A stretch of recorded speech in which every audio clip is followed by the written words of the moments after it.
বিভিন্নতা বেলেগ বেলেগ সব ন মানুহ দেখাত বেলেগ গৰু ছাগলী দেখাত বেলেগ এটা কথা ভালকে মন কৰিছানে এই যে আমি যিমান মানুহ আছো পৃথিৱীত কিমান মানুহ আছো কোৱাচোন জানানে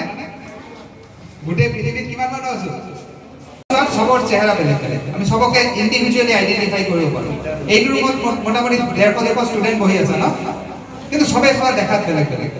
সবৰে কিন্তু সেই একেই বস্তুৱে আছে কাণ চকু য'ত যি থাকিব লাগে তাতে আছে কিন্তু তথাপি চোৱা বেলেগ এইটো হৈছে বৈচিত্ৰ্য বুজি পাইছানে নাই তাৰমানে আমি মানুহৰ ভিতৰত কিমান বৈচিত্ৰ্য চোৱাচোন মানুহো দেখাত কিমান বেলেগ বেলেগ আৰু এই গোটেই পৃথিৱীত যিমান জীৱ আছে সেই জীৱবিলাকৰ মাজত কিমান যে ডিফাৰেন্স আছে এটা জীৱ বৈচিত্ৰ্য তোমালোকে তো বুজিছা চাগে মই বিশেষকৈ কিন্তু ছাত্ৰ ছাত্ৰীসকলৰ কাৰণে সেই ইয়াত আহিছো তোমালোকে জীৱ বৈচিত্ৰ্য কথাটো শুনিছানে নাই শুনিছা ইয়াত কি আছে শব্দ দুটা কি আছে জীৱ আৰু বৈচিত্ৰ্য নহয় নে জীৱ মানে কি কোৱা জীৱ মানে কি যি বস্তু জীয়াই আছে সেইটো হৈছে জীৱ সেইটো কি হ'ব পাৰে সৰু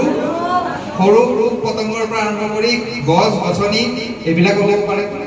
য'ত জীৱ আছে সেইটো হৈছে জীৱন আছে সেইটো হৈছে জীৱ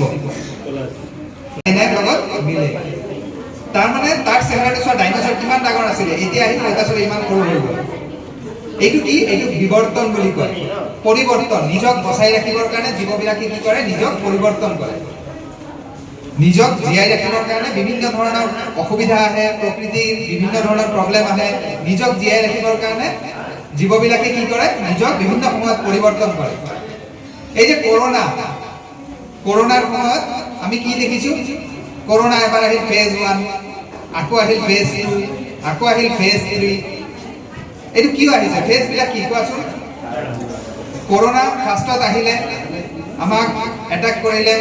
আমি লাহে লাহে সবৰ চেহাৰা বেলেগ বেলেগ আমি সবকে ইন্ডিভিজুয়ালি আইডেন্টিফাই কৰিব পাৰো এই রুমত মোটামুটি 150 স্টুডেন্ট বহি আছে ন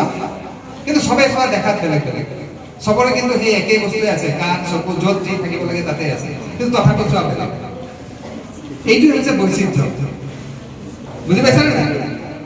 তাৰমানে আমি মানুহৰ ভিতৰত কিমান বৈচিত্ৰ্য চোৱাচোন মানুহো দেখাত কিমান বেলেগ বেলেগ আৰু এই গোটেই পৃথিৱীত যিমান জীৱ আছে সেই জীৱবিলাকৰ মাজত কিমান যে ডিফাৰেন্স আছে এটা কুকুৰ বুলি ক'লে কিমান বিধৰ কুকুৰ আছে গৰু বুলি ক'লে কিমান বিধৰ গৰু আছে গছ গছনি আম কিমান ধৰণৰ আম আছে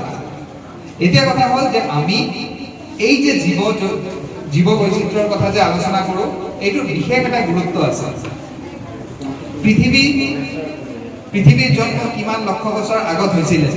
কিন্তু তাৰ পৰা কি হৈছে পৃথিৱী বহুতবাৰ নিজকে কি কৰিছে পৰিৱৰ্তন কৰিছে